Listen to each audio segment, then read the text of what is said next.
At the anniversary party, I saw my husband standing in a dark corner, his hand running down Marissa's back, his ex-girlfriend.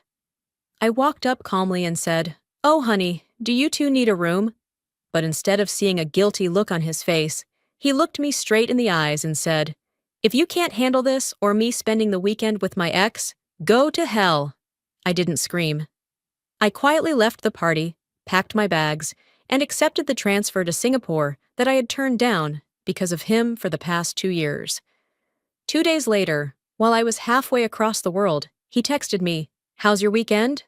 So I sent him a selfie, and that was the moment he finally realized I was not the one who had to beg. My name is Eleanor, 36 years old, an elementary school teacher in Seattle, and that night was supposed to be one of the happiest nights of my life. Our 8th wedding anniversary was celebrated on a Friday evening at the Westin Hotel, in a small banquet room with just about 30 people, mostly Mason's colleagues, a few of his cousins, and my best friend Angela, a family law attorney. I had thought it was a safe party, a familiar space where I didn't have to be on guard for anything. I was chatting with Angela, talking about teaching, about the kids in my class, when my eyes drifted toward the bar. Just a small, unconscious reflex, nothing unusual. And at that exact moment, I saw Mason standing there, his hand running along the spine of Marissa, his ex-girlfriend, the woman I had once been introduced to as just the past. They were standing very close, laughing with their faces inches apart, the kind of intimacy that only exists when there are no boundaries left, no distance, no respect for the wife standing less than 10 meters away. I didn't need further proof to understand this was no accidental touch. Angela noticed immediately. She set her wineglass down on the table with a sharp motion, the look of a lawyer well acquainted with confrontations, ready to step in and restore order in her way. But I held Angela back. I said softly, just loud enough for the two of us to hear, that I would handle it myself. I walked up, placed my hand on Mason's shoulder, and said in the calmest voice I could muster, a voice I never imagined using on my own anniversary, "Oh, honey, do you two need a room?" Mason didn't let go of Marissa. He turned to look at me, his lips curling, breath heavy with the stench of alcohol, and said a sentence I know I will remember for the rest of my life. "If you can't handle this, or me spending the weekend with my ex, go to hell." Angela was standing just behind me. I could feel her anger like a wave, but I gestured for her to stop. I didn't argue, didn't scream, didn't cause a scene. I just looked at Mason as if I were seeing a man I had once known very well, but in that moment, no longer recognized at all.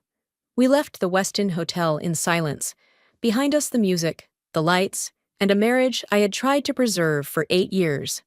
Only to realize that the most painful thing wasn't the betrayal, but the contempt shown to me, right in front of everyone, as if my existence had never mattered. That exact feeling followed me out of the Westin's lobby, trailing each step Angela and I took through the damp, cold night of Seattle, until we stopped at a late-night cafe by the Seattle waterfront, where the yellow lights spilled across the still black river, and the sound of the espresso machine thumped steadily, like a heartbeat, trying to keep everything from collapsing. We sat across from each other, neither of us speaking for the first few minutes. Angela didn't ask if I was okay, because we both knew it was a pointless question, and I stared into the steaming cup of coffee in front of me, the warmth of it far too faint to thaw the cold that had settled deep in my chest. I took a long breath and spoke bluntly, without detours or testing the waters. I said I was going to Singapore, with no prior notice, no explanation, leaving Mason with zero chance to turn the situation around. Angela looked up at me. There was no surprise in her eyes, just a sharper kind of attention, and I continued, because this wasn't some impulsive decision like people might assume. I told her that 2 years ago, when I still believed our marriage was only going through a temporary rough patch. An international elementary school in Singapore had reached out and offered me the position of principal, an opportunity many in the education field would dream of. But I declined, because Mason didn't want to move, because he said Seattle was where his career was taking off, and I chose to stay, the same way I had always chosen to put my life behind his. Just last week, a few days before our anniversary party, that school emailed me again, said the principal position was still unfilled, that they remembered me, and that the salary they were offering this time was double what I currently make. When I finished speaking, I waited in silence for Angela's response, and in that moment, I realized my voice wasn't shaking, wasn't choked, carried no tears, just strangely calm, as if this decision had been quietly forming in my subconscious for a very long time. Angela nodded slowly, placed both hands on the table, her voice dropping into the tone she used when entering serious legal territory, and she said that if I were to go, I had to go clear-headed, that I couldn't let Mason's words tonight turn into a rash act that might cost me later, that we needed evidence, not emotion, because silence only holds real power when it's backed by truth and the law. And it was that one sentence from Angela that made me sit up straighter, pull the laptop closer, as if from this moment on, I was no longer the wife trying to understand her husband's unreasonable absences, but a woman looking back on her life with a clear mind for the first time in years. We started with the smallest, most mundane things.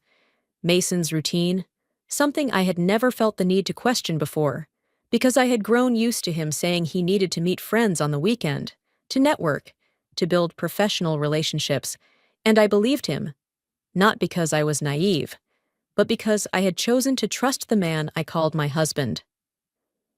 Angela asked me to open Mason's calendar on his phone, scattered notes, vague appointments, and when we cross-checked each weekend over the past 6 months, a pattern began to emerge so clearly it made my skin crawl. Nearly every weekend, Mason wasn't home, sometimes saying he had urgent business trips, sometimes meeting old friends, but the check-in locations he accidentally left behind through family apps I had once installed always placed him in the same area, just a few blocks from Marissa's house. I remember very clearly. There were Saturday nights when I texted him about dinner, and he replied quickly, saying he was in a late meeting. But when Angela pulled up Marissa's public social media posts, we saw her posting photos at a familiar restaurant, at the exact same time, with the same lighting, at the same window-side table I had passed many times before. At first, I told myself it was just coincidence, because I had lived so long in the habit of justifying the things that made me uncomfortable. But when we lined up Mason's work trips with Marissa's photo uploads, each timestamp matched perfectly, like two parallel lines finally revealing a point of intersection I had chosen not to see. I sat still, staring at the timestamps on the screen, not shocked anymore, not aching, but in a slow, bitter awakening that in the past 6 months, it wasn't that I hadn't seen anything. It was that I chose to look away, chose to believe that if I was patient enough, forgiving enough, everything would fall back into place. Only now realizing that the signs don't disappear when we ignore them. They simply line up quietly, waiting for the day they can no longer be denied. That day came when Angela turned the laptop toward herself and said it was time to look at the one thing that doesn't lie and doesn't pity anyone: the money trail. I logged into our joint account, the one I had only ever checked casually before, because I had trusted that Mason, as a lead engineer, knew how to manage finances better than I did, and I didn't want to be the kind of wife who questioned her husband's spending.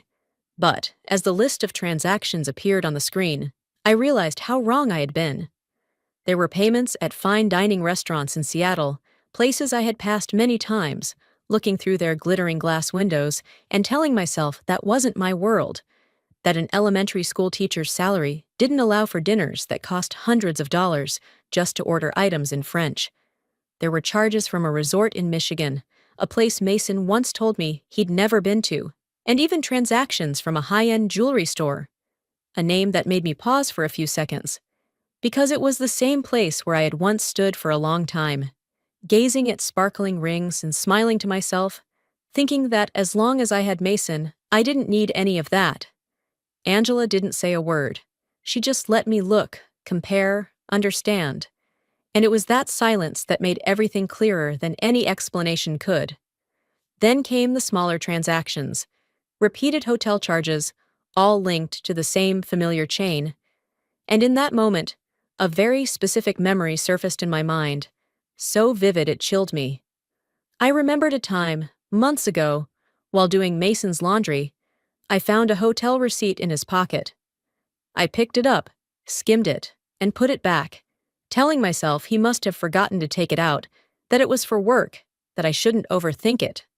But now, that receipt was no longer an isolated slip of paper.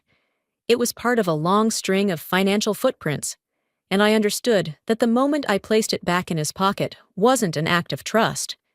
It was a refusal to face the truth. I sat in silence, not crying, not trembling, just feeling a deep emptiness opening in my chest, where once I had filled myself with reassurances that everything would be okay. And in that void, I began to understand that my marriage didn't fall apart in one night at the Westin. It had been breaking for a long time, with every dollar that left our account unasked. Every time I told myself that love meant silence, only now realizing that the money trail didn't just reveal Mason's betrayal, but expose the way I had traded my own safety for blind faith for far too long. And while that emptiness still echoed quietly in my chest, Angela gently said, there was one more place we had to look. One that many believe will erase everything with a single delete. iCloud. I logged into the shared account Mason had suggested we use early in our marriage, saying there should be no secrets between us, and that line now echoed in my head like a bitter mockery. We scrolled down to the deleted messages, conversations Mason thought he had erased well enough to never be found. But iCloud doesn't forget as easily as people do, and the fragments that appeared on the screen, though incomplete, were enough to piece together a picture I could no longer deny. The tone between Mason and Marissa wasn't two old friends checking in out of politeness. It was pet names, reassurances, short phrases wrapped in familiarity, the kind that comes only when two people know each other too well, as if the breakup 10 years ago had never happened. I read each line slowly, not because I needed more time to understand them, but because I was trying to adjust to the feeling of watching my husband speak to another woman in a tone he hadn't used with me in a very long time. Then, Angela opened the voice memos, short recordings Marissa had sent Mason, often during times he said he was driving. The same hours he'd text me saying he couldn't talk, traffic was heavy, he'd speak when he got home. In those recordings, Marissa's voice came through clearly, intimately, with no background noise of the road as I had once imagined, only whispers, private questions, and soft laughter I knew couldn't belong to a harmless friendship. I muted the sound, because I didn't need to hear the rest to understand that the moments Mason was absent from my life had been fully lived in someone else's. I sat there, staring at the cold, glowing screen in front of me, and for the first time, I no longer felt that sharp, explosive pain. What I felt instead was a clarity, harsh and exact, that betrayal doesn't always arrive in grand, dramatic scenes. Sometimes it lives quietly, in messages not quite erased, in rushed voice notes, in the mistaken belief that technology can hide what the heart has already stopped bothering to conceal. In that moment, Angela closed the laptop, not to avoid the truth, but to mark a clear boundary between discovery and action. She opened a new folder, naming it slowly, carefully, as if every word carried its own legal weight. Evidence to protect divorce rights. I looked at the folder name appearing on the screen, and it felt entirely different from the vague suspicions I had harbored over the past 6 months, because this was no longer about feelings, no longer the intuition of a neglected wife, but a complete file, chronological, documented, and able to withstand scrutiny from anyone who might try to deny it. Angela dragged each item into that folder. Mason's movement logs, check-in locations, screenshots of Marissa's posts, bank statements, hotel receipts, the undeleted iCloud messages, and the voice memos I hadn't had the courage to fully listen to. Each file named by date and time, devoid of emotion, commentary, or context. just raw facts, neatly arranged. She told me in a calm, even voice that in cases like this, the real danger isn't the betrayal itself, but the ambiguity, because as long as I was still wondering if I might be misinterpreting things, I would remain at a disadvantage. But with what lay in this folder, there was no room for misinterpretation anymore. Angela looked me straight in the eye and said the thing I had known for a long time, but had never dared to name, that Marissa was not a harmless echo from the past knocking on our door. She was the present that Mason had actively chosen, weekend after weekend, transaction after transaction, message after message, lie after lie. I nodded, not because I had just realized it, but because I was finally allowing myself to accept it without softening it, without making excuses for anyone. And in that exact moment, as the evidence folder was saved, I knew my marriage was officially over.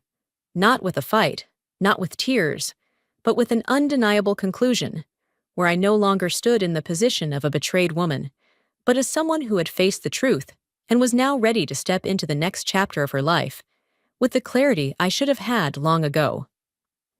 And in that state of clarity, I drove home alone, unlocked the door, and stepped into a house once called a home, where everything was still exactly as before, quiet enough that I could hear the ticking of the wall clock.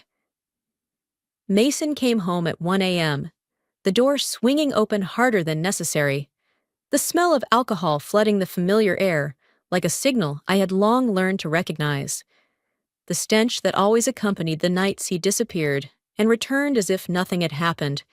He didn't ask where I had been that evening, didn't mention the party at the West Inn.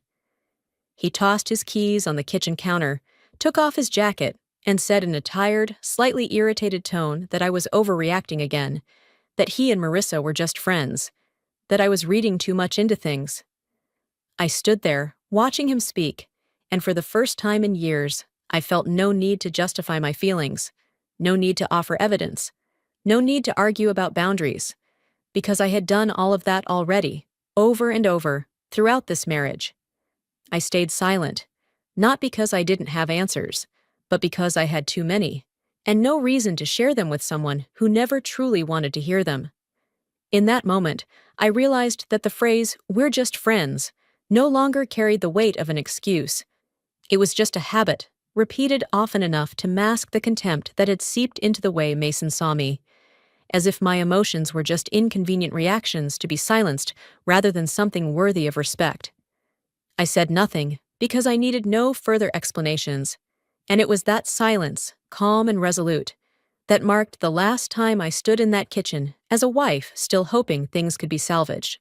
The next morning arrived with a calmness that felt almost cruel, as if no insults had been spoken the night before. Mason woke up late, close to 9 a.m., stepped out of the bedroom with messy hair and the sluggish face of a man still heavy with drink.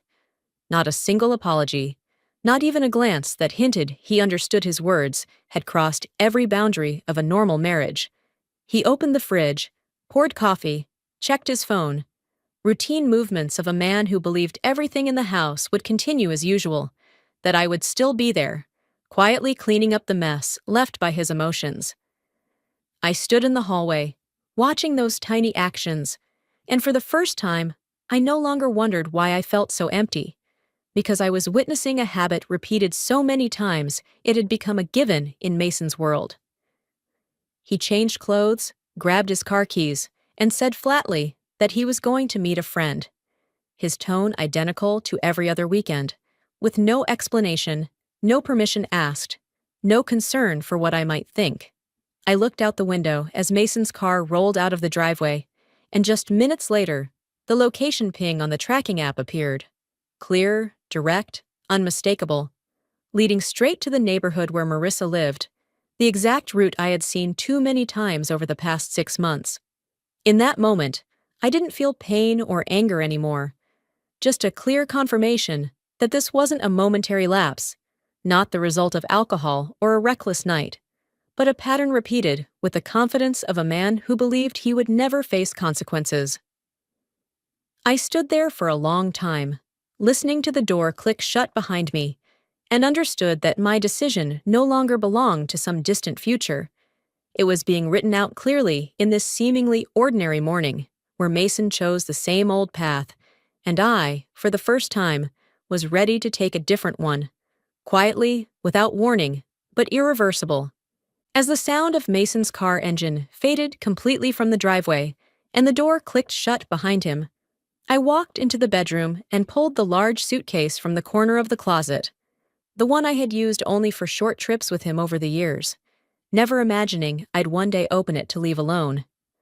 I unzipped it slowly, not out of hesitation, but because I wanted to be certain that everything I put inside belonged to me. No confusion, no ambiguity. I started with the important documents: birth certificate, marriage license, diplomas, personal records I had stored safely in the bottom drawer. Then my passport, untouched for years, because I had always prioritized Mason's schedule over my own opportunities. I took the printed copy of my new job contract, neatly clipped in a slim folder, and my personal laptop, the one I used every night to prepare lesson plans, items that represented the part of me that had existed before I became someone's wife. I packed a few essential pieces of clothing, not thinking about what Mason liked to see me wear, not planning for parties or shared gatherings, just simple items enough for me to live, work, and care for myself somewhere else. I didn't take anything Mason had bought for me, not because they no longer held material value, but because I didn't want to carry anything tied to the silence I once exchanged in order to preserve a marriage rotting from the inside out. As the suitcase gradually filled, I realized it wasn't as heavy as I had imagined, because what I was carrying wasn't 8 years of memories, but only what I truly needed to begin again. And for the first time that morning, I felt very clearly that I wasn't running away. I was simply packing up my life, the way I should have done a long time ago. When the clock read 5:30 p.m., I called an Uber to the airport. A simple act that felt so effortless it surprised even me, because the real decision had been made the night before, the moment I sat alone with my laptop open on the booking page and chose the late-night flight from Seattle to Singapore without asking anyone's opinion. I remember the feeling as I clicked confirm. No anxiety, no trembling, just a cold, clear certainty that I wasn't going to turn back. Before leaving the house, I took one slow lap around the living room, not to reminisce, but to make sure I hadn't left any part of myself behind in this place, then stopped at the vanity where the old wedding ring box had sat untouched for 8 years. I opened the lid, placed the house key inside, and closed it gently, just as I had once tried so hard to keep our marriage looking intact from the outside. I left no note, no explanation, no warning, because boundaries don't need to be written in long paragraphs. They only need to be set clearly and never moved again. As the door closed behind me, I rolled my suitcase out, stepped into the car, and watched the house shrink in the rearview mirror. And for the first time, I understood that this departure wasn't a reckless response to pain. It was the result of hundreds of times I had asked myself whether I was still respected, and finally chose the only answer that let me keep my dignity. The plane landed at Changi Airport after a long-haul flight. I wheeled my suitcase out through the arrivals gate, exhausted in the familiar way that only transoceanic travel brings. But mentally, I felt more alert than ever, as if everything I'd left behind had been properly placed in its final spot. The moment I reconnected my phone, the screen lit up with a flood of messages from Mason. Line after line, no longer carrying the usual confidence or superiority, but the panic of a man who just realized that what he thought was permanent could vanish at any moment. I didn't read them immediately. I stood still among the stream of people at the airport, listening to the boarding announcements echo around me, and finally opened the one message that made my heart ache in a very different way. Not from love, but from the starkness of the truth. Mason wrote that he was at Marissa's house, but wanted to talk to me, as if those two things didn't contradict each other, as if I were still the place he could return to for stability while standing in another woman's space. I stared at that message for a long time, and for the first time, I didn't feel defeated, only a sharp clarity that every word from him from this moment on had lost its weight. I rolled my suitcase outside and stood in front of Marina Bay Sands, glowing bright in the Singapore night, the lights reflecting off the glass like a solid wall separating me from my old life. I lifted my phone and took a selfie, an unposed, expressionless photo of a woman who had just walked out of a years-long illusion. I sent the picture without a single word attached, and 4 seconds later, my phone buzzed again. Mason's reply, typed entirely in uppercase, asking if I was really in Singapore, as if only now he began to understand that my silence wasn't some temporary tantrum. I didn't reply. Not because I didn't know what to say, but because in that moment, standing before Marina Bay Sands, I knew very clearly that this selfie wasn't sent to hurt him. It was sent to end, once and for all, Mason's final illusion that I would always be there, waiting for him to turn back whenever he pleased. After I moved to Singapore, Angela didn't file for divorce right away because she knew that some truths need to be placed in the right setting before being brought to light. And that setting wasn't a shouting match between husband and wife, but the very place where Mason had built his reputation and authority. She sent a complete file of infidelity evidence to the board of directors at the construction firm, where Mason held the position of lead engineer, void of emotion, absent of accusations, just a carefully worded legal email with full attachments.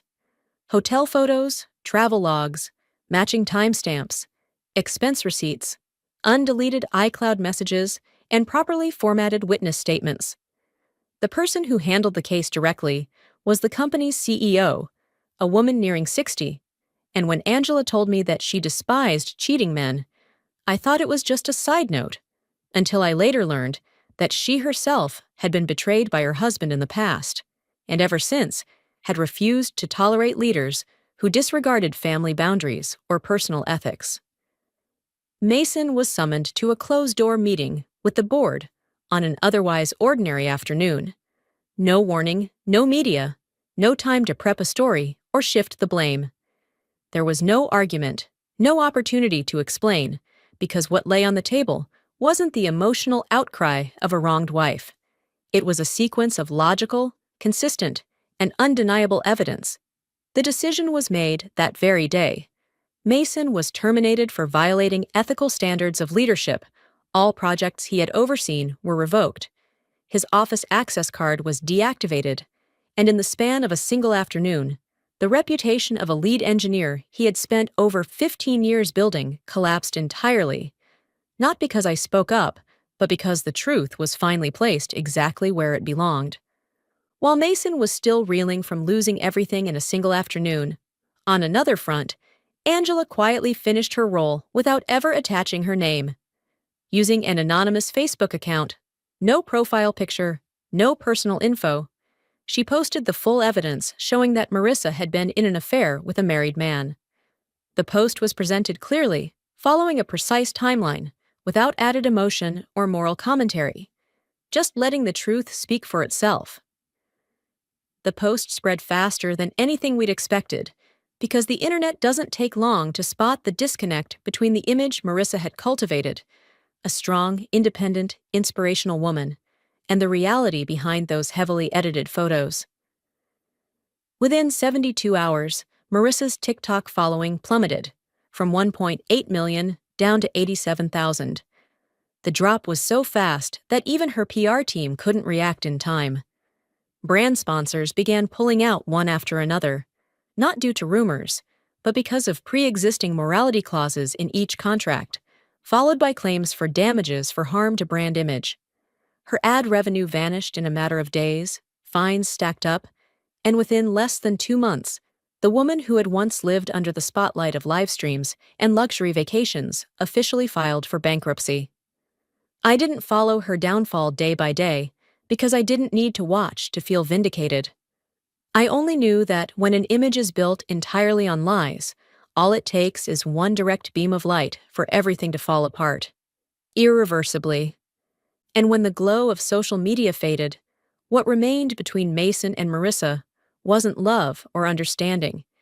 It was two people standing amid the rubble of their own making.